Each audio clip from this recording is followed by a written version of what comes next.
Joining us this morning, Titania Jordan. Tatiana Jordan. Did I get the name right? Jordan? Titania. Titania. Okay. All right. It's Titania Jordan.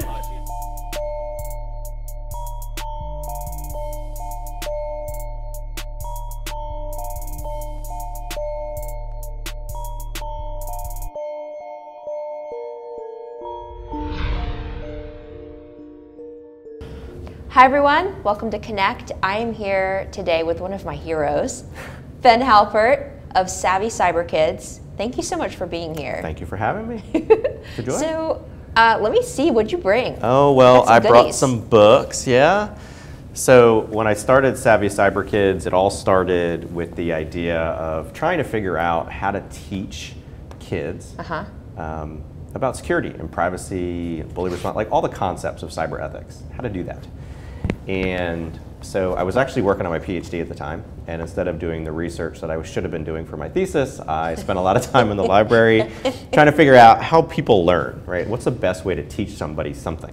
So I was reading about all different ages and how you teach, and then I came across some wonderful research on how if you teach children something, whatever it is, before they're 5 years old, it tends to become ingrained in them. Totally. So that's why we bring firefighters and fire trucks to preschools and kindergartens and elementary schools, and why we bring police officers in as well, right? And why we teach kids. Yeah, everything, right? All like the things. You want kids to brush their teeth? Well, start teaching them young, and they won't have to think about it when they wake up, right? Yeah. You don't think about it now, but you did then because you didn't want to do anything.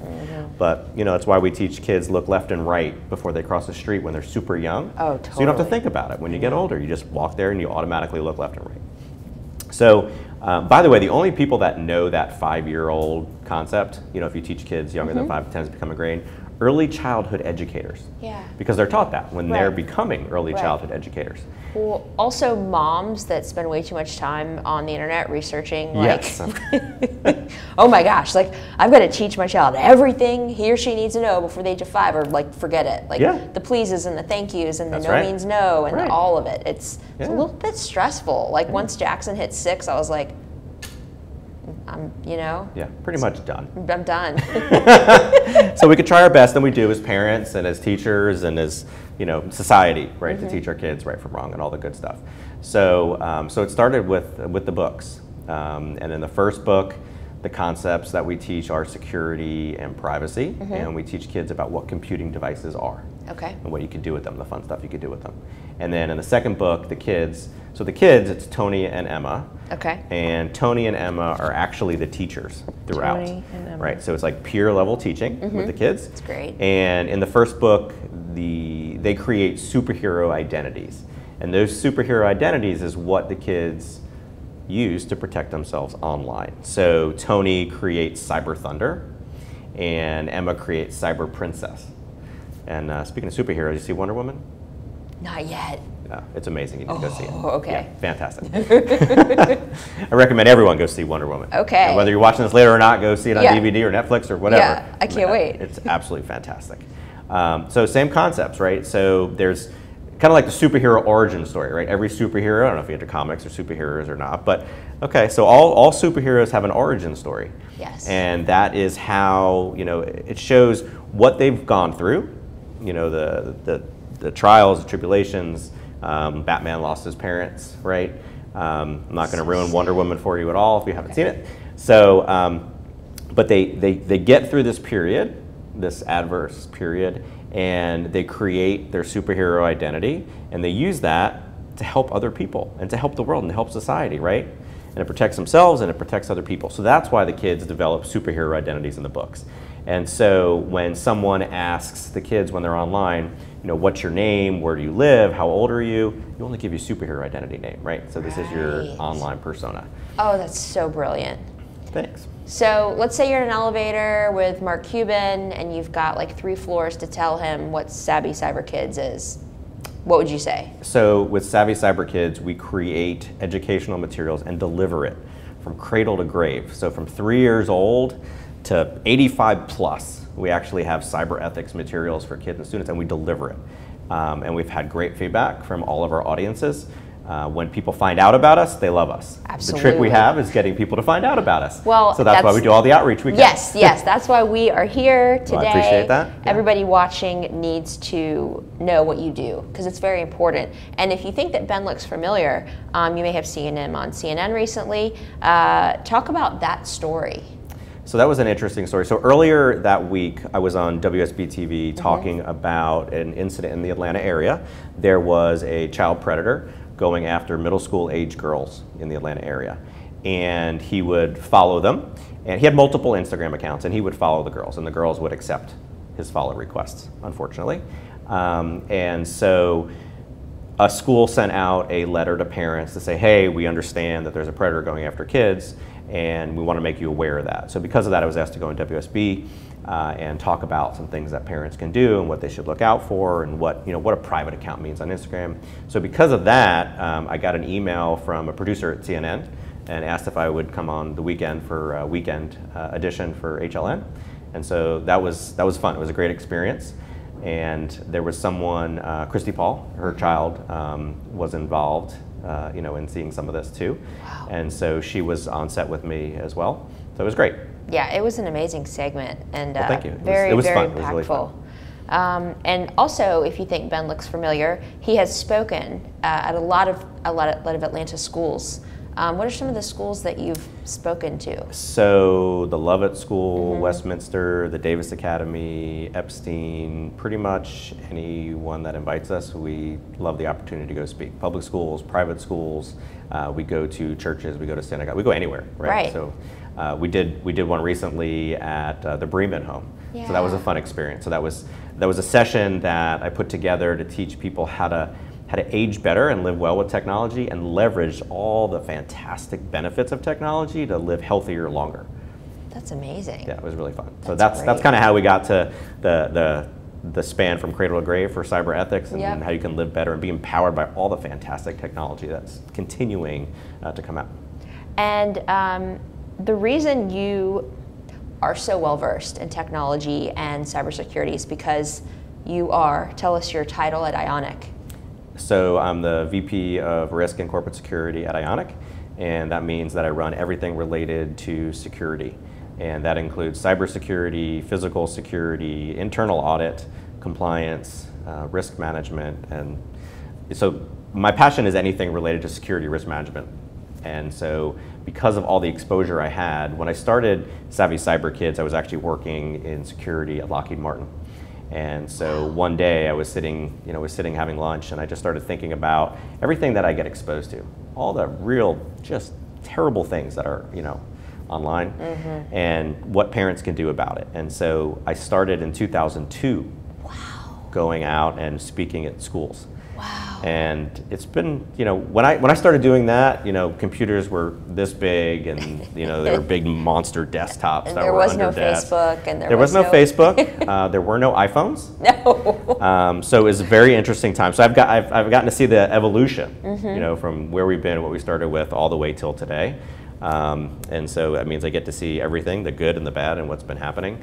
And I can tell you that the predators that are out there that are going after kids, one of the reasons why it's so important for kids to make smart decisions when they're using technology is because these predators are opportunists. And if there's ever a new way to get in contact with their target, they will use it, right? And that's what happened with Instagram. Yep. One of the things you could think about as a parent is, does it make sense to keep connected toys in your kids' bedrooms, especially the ones that have cameras on them? Right. Right. That is maybe so you shouldn't creepy. do that. Yeah. No. Yeah. I mean, I'm not going to tell people how to parent, but right. It doesn't sit well with me. Right. And if you want to use something like that because it's interesting, or they have some toys that actually read to kids that can't read yet, well, that's okay. But maybe like in a more public area of the home and not their bedroom. So some things to think about. Yeah, just a few. So you have these educational materials, you have a website, you are on the public speaking circuit. What are you looking to do this year in terms of scaling and reaching more people and keeping more families well educated and safer online, especially your events? Talk about your events. Sure. So this year we're actually expanding our programming, and we're going to start our fundraising campaign for programming for this year. And we're looking forward to it. Very exciting. One of the things that we're going to do this year is develop Tech Talk cards. And so they're essentially like a deck of cards, right? Like you play a card game with. Yeah. But in them, every card is a question. And so we're going to have 2 sets of cards. And there'll be there'll be an educator or teacher deck, and then there'll be a parent or family deck. And so you can have, like in the classroom, if you need conversation starters, you just pull out a card, a student can ask a teacher a question, or a teacher can ask a student. And you can use these in different sessions too, like counseling sessions as well in schools. Give us an example real quick of what a teacher or student card would say. So one thing that maybe a student card would say to a teacher, the student would say a question like, who's your favorite, or who would you like from history to sit down and have lunch with, and why? Right, so that's an interesting question to ask a teacher, and then the students can hear that. And then from a student's perspective, a teacher could ask the question, one of the questions that we have is, how do you define a friend? Right, so that's a really good conversation starter, because kids today don't differentiate between a friend online and a friend in the real world. And those friends online are not necessarily always friends. Some are, of course. And they're not necessarily who they say they are. That's right. It could be, a 50-year-old man posing as a 8-year-old girl. Yes, and that happens all the time. Yes, it does. It's disgusting. So please continue. So you've got these. Yeah, so we've got the Tech Talk cards. We're also going to be working on curriculum enhancement guides for teachers. Yes. And so I get to go to a lot of schools, and it's a privilege to be brought in and talk to them about kind of like what are their pain points, in the schools, and what would they like to see to help them with cyber ethics education. And they've said, we don't need full lesson plans for things that we should be doing. We already have enough to teach. Right. And what we really want is curriculum enhancement guides. Things that we can use. So here's an example of one of the things that we're going to work on is we're going to put together, so here's one example from, think about health class, right? So health, you're teaching, middle schoolers about sexuality and your body and things like that. So why not bring the concepts of, why you shouldn't take nudes, why you shouldn't take naked pictures of yourself. Yeah, sexting. The concept of sexting, right? So bringing all that up and integrating that into an existing curriculum that you already have, right? Wow. So you're not taking time out of the regular day. It's just a core topic that we actually have to deal with today. Yeah, it's a And you can do that across every subject matter. Yeah, it's a compliment to what they're doing instead of making their jobs harder. Yes. It makes their lives easier. Yes, and it makes the information that they're delivering to the kids more relevant. Yeah. Because that's what they're dealing with every day. So if you're a teacher watching this and you're like, oh my gosh, yes, I need this, how do they find you? So easiest thing to do is go to our website, savvycyberkids.org, and you can find various ways to contact us there. You can see education resources that we have, or cyber ethics sessions. You can click and it'll send me an email. Yeah. Fill out the form. You could also email me, founder@savvycyberkids.org, for anything. Always happy to respond and get engaged. And we'd love for teachers to engage with us as well and tell us what they need. Yeah. So please tell us what you need, what will make your lives easier and help your students out and yourselves. That's great. And then so you've got the curriculum enhancements. What else? You've got a lot going on. Yeah, so something else we want to roll out this year, which is why we're doing the fundraising, starting the fundraising, is creating an opportunity for students to take what they're already doing in the classroom, like let's say they have to read a book for an assignment, and express how it's relevant to them and its impact and crossover with technology in the world they live in. So we've already had one student submission on our website, and so we'd like to encourage all the teachers and media specialists and librarians out there to get your students involved and post a blog, write a blog for us and we'll post it. And it's great to see the students. So the first one that we have up there, it's called Textrovert. It's a book, a new book. Yeah, and so it was written by a student, and she gave a little bit of a summary and then talked about different parts of the book and her analysis on why that may or may not have been a good decision when it came to technology. But I'll tell you, all the books that are coming out now have technology in them, right? So if you're reading older literature, they don't obviously, but they have the technology of the day that may be in there, which is very interesting too, to expose the students to. But all the new books, the YA and the middle grade books that are coming out, all have technology in them.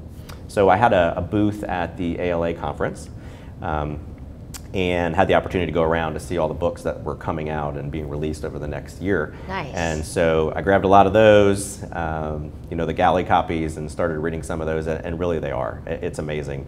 And kids, the covers of the books that you're going to see, you know, they have like the texting bubbles and the communication bubbles on them, right? Because they want kids to pick them up and relate to them. Right. Yeah. Exactly. Yeah. Yeah. So it's funny. This is a little bit different than texting, but just as far as technology goes, you know, now I tell Jackson, like, okay, press pause on your show and go brush your teeth, and then you can come back to it. And it's still kind of a big deal. I'm like, you know, when I was a kid, we couldn't pause television, right? Like, I had to just miss stuff. Yeah. Like, and if I didn't have a VCR and a blank tape in it to record the show, I was SOL. Yeah. So, yeah. Technology really does make our lives easier, right? It makes does, it more but convenient, and then it makes it harder. Harder too, because Jackson's like, but, and I'm like, just don't, like, don't even. Yeah. So any of you out there with 8.5-year-olds, like, hit me up, tell me what to do. It's not easy. No, it's not. You've got some great events. Talk about the events, because those are awesome. Yeah, so we started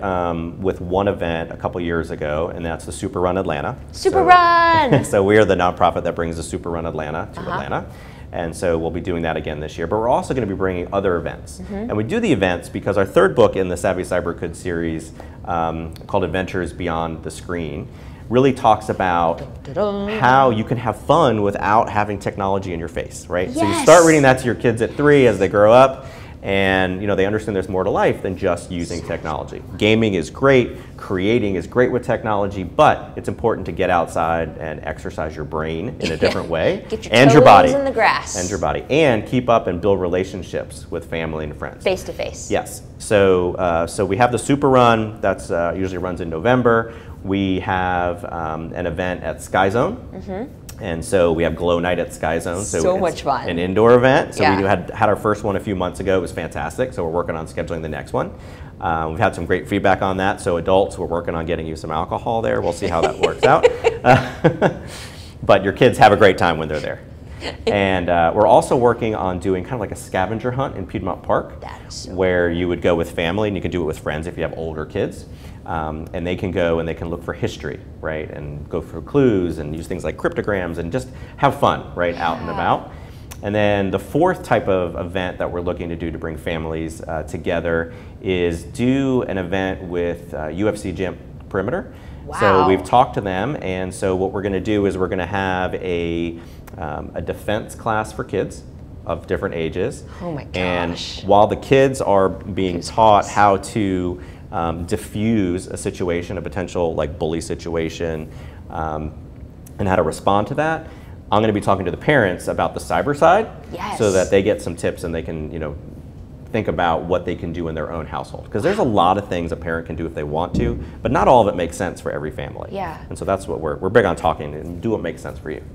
So if you're a corporation with an initiative to pour into education, keeping children safer online, educating both parents and children, this is definitely something you should look into to sponsor, since you are launching all these initiatives. Yes. Or if you're just, you know, somebody with a lot of money and a heart for savvy cyber kids, how does somebody go about contacting you to continue this conversation about really partnering with you to take it to the next level? So you can reach out to me through the Savvy Cyber Kids social media that we have. We have a Facebook page. You can send me messages on Facebook. We have Instagram. We have Snapchat. We have Twitter. You know, wherever you are, we're there. And if you're old school, it's founder at savvycyberkids.org. Yeah, Yep. Shoot me an email. Kids today don't use email. Yeah, and recruiters know that too, right? So we're here, and thank 3CI for having us here. Yeah. But I've heard from a lot of recruiters that they're actually using text to communicate with folks as opposed to email. Wow. Because the recruits are more responsive. That's what they're used to. That's what they grow up with, right? And that's going to keep changing as technology evolves. Yes, it will. Yeah, I have to say, Instagram direct message, I'm like, no, I do not want another place to have to respond to messages. I've already got text and Twitter DMs and Facebook messages and like who knows what else, you know? It's like, just keep my pictures alone. Just let me go to my happy place. Well, you know, every app that comes out tries to be what everybody else is. There's so much blend. There is. Yeah. So Ben, as we close, I mean, you're doing so much good in the world, and it's really amazing. What can we do out there in the internet universe to help and support you? So the best thing that we can get from folks is to help spread our message, right? So if you could like our Facebook page, if you can follow us online on different social media accounts, and tell all your friends and family, tell the people that run the PTO or PTA at your children's school or your grandchildren's school about Savvy Cyber Kids and what we do and how we can help. Yeah. That would be amazing. Just help us spread the word. Help you spread the word, yeah. And these materials you can buy directly from your website? So actually our books in softcover and hardcover are available on Amazon.com. Oh, that's so great. And so they're on our website too, but there's a link that takes you over to Amazon. Yeah, that's so good. You can buy them. So these are great gifts, again, if you're a grandparent watching and you're like, I don't know what to do. Buy the book for your grandchildren. Yes. It's super simple. Yeah. And we will share all these links, your social, your website, your email, your Amazon, all of that. Fantastic. Really appreciate that. Yep, under YouTube. You just look down below and it's there. It's magic.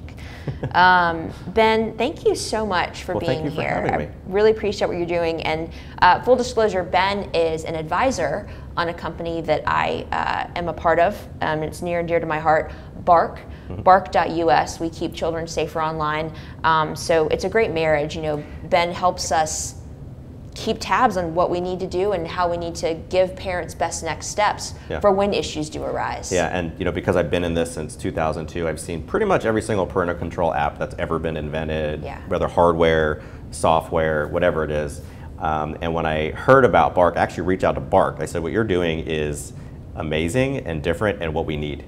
Right? Wow. And that's really helpful. So I'd love to help any way I can, and so that's how I was invited to be on the advisory board. So happy to help out in any way I can. Thank you. Well, you're awesome. Thank you so much. Everybody, please check out Savvy Cyber Kids, and thank you for watching.